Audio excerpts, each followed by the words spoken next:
So hello friends, welcome back to our channel.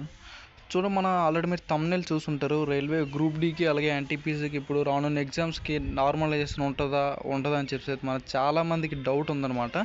ఓకేనా, అసలు ఈ డౌట్ ఎందువల్ల వచ్చిందంటే మన రీసెంట్గా ఆర్ఆర్బీ ఏఎల్పి అసిస్టెంట్ లోకో పైలట్కి సంబంధించింది CBT2కి సంబంధించిన నోటీస్ అయితే రిలీజ్ చేశాడమ్మా. ఈ నోటీస్లో ఏంటంటే ఏం చెప్పాడంటే ఒకసారి చూడండి. ఈ నోటీస్లో ఏమంటాడంటే RRB wise scheduling of the done avoid, ఓకేనా, avoid normalization as such same candidates అంటే ఇక్కడ చూసారు. అవాయిడ్ నార్మలైజేషన్ అయితే ఇక్కడ నార్మలైజేషన్ అయితే అవాయిడ్ తీసుకోమని చెప్పేసి అయితే ఇక్కడైతే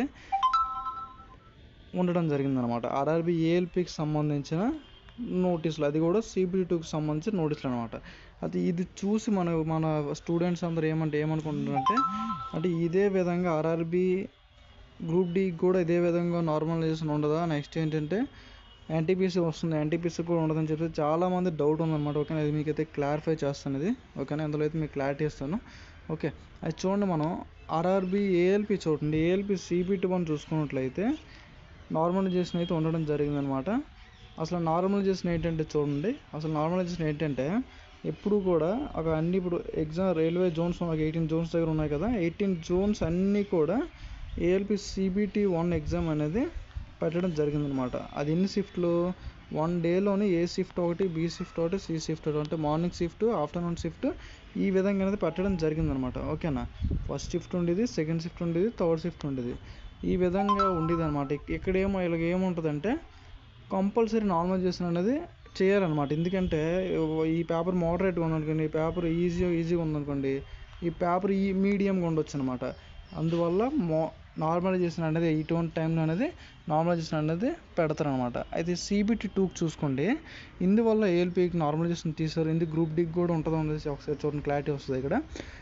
CBT2కి చూసుకున్నట్లయితే ఓన్లీ ఒకే షిఫ్ట్లో అనేది ఎగ్జామ్ అవుతుంది. నెక్స్ట్ చూసుకోండి, ఫర్ ఎగ్జాంపుల్ ఏ జోన్కి మీరు అప్లై చేసి అదే జోన్లో మీరు అనేది ఎగ్జామ్ రాయాల్సి ఉంటుంది, ఆ జోన్ కూడా చూసుకుంటారు అనమాట. అందువల్ల నార్మలైజేషన్ అనేది తీస్తారు అనమాట. ఓకేనా, అంటే otherwise zone, for example SC south central railway ఉందనుకోండి, సౌత్ సెంట్రల్ రైల్వే అనేవాడు ఈస్ట్ కోస్ట్ రైల్వేలోనికి ఎగ్జామ్ రాయడానికి అయితే రాడనమాట.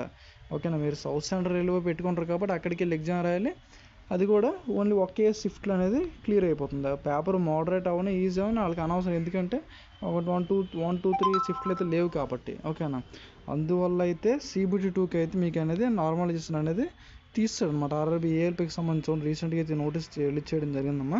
ఓకే, అయితే నెక్స్ట్ గ్రూప్ డీకి చూసుకున్నట్లయితే గ్రూప్ డీకి చూడండి, చాలా అప్లికేషన్స్ అని ఇప్పుడు దగ్గర చూసుకున్నట్లయితే ఇప్పుడు 1 crore ప్లస్ అయితే వచ్చి అంటుంటారు. రియల్ ఫేక్ తెలియదు ఇప్పటి వరకు, ఆఫీషియల్ నోటీస్ అయితే ఏం లేదు.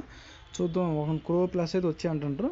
అది గ్రూప్ డీకి చూసుకున్నట్లయితే సేమ్ ఏఎల్పి CBT1 ఎలాగైందో first shift, second shift, third shift ఇదే విధంగా అవుద్ది. గ్రూప్ డీకి అయితే నార్మలైజేషన్ అయితే తీయరండి. ఓకే, ఎందుకంటే చాలా షిఫ్ట్లు అవుతాయి, అది కూడా షిఫ్ట్ 1, షిఫ్ట్ 2, షిఫ్ట్ 3 వైజ్ అవుతాయి. ఇక్కడైతే నార్మలైజేషన్ అయితే తీయడు, ఎందుకంటే పేపర్ టైప్స్ ఆఫ్ విధంగా అంటే రకరకాలుగా వస్తుంది కాబట్టి, మోడరేటు, మీడియను, ఓకేనా, ఈజీ ఈ విధంగా వస్తుంది కాబట్టి కంపల్సరీ నార్మలైజేషన్ అనేది కలుస్తుంది అనమాట. మీరైతే భయపడకండి. ఓకేనా, ఎందుకంటే చాలామంది నార్మలైజేషన్ తీసుకొచ్చి మనకి చాలామంది కామెంట్ చేస్తున్నారు అనమాట. ఇన్ కేసు నార్మలైజేషన్ తీస్తున్నారు అనుకోండి, అది ఎలా ఉంటుందంటే ఎవరికి హైయెస్ట్ వస్తే వాళ్ళకి అనమాట ప్రిఫరెన్స్ ఉంటుంది అనమాట. అదే నార్మలైజేషన్ ఉందనుకోండి, ఇన్ కేసు ఒక అబ్బాయి అదే ఈజీ పేపర్ అనుకోండి, మోడరేట్ పేపర్ ఉందనుకోండి, మోడరేట్ ఉన్న వాళ్ళకి ఏంటంటే నార్మలైజేషన్లో మార్క్స్ అనేవి కొంచెం యాడ్ అవుతాయి, కొంచెం మీడియం ఉన్న వాళ్ళకి కూడా వీళ్ళకి కూడా కొంచెం యాడ్ అయ్యే ఛాన్సెస్ అనేవి కనిపిస్తాయి అనమాట. ఓకేనా, అందువల్ల నార్మలైజేషన్ చిన్న ప్లస్ పాయింట్ అంతే. ఓకేనా, అయితే గ్రూప్ డీకి అయితే నార్మలైజేషన్ అయితే తీయడనమాట, కంపల్సరీ గ్రూప్ డీకి అయితే ఉంటుంది.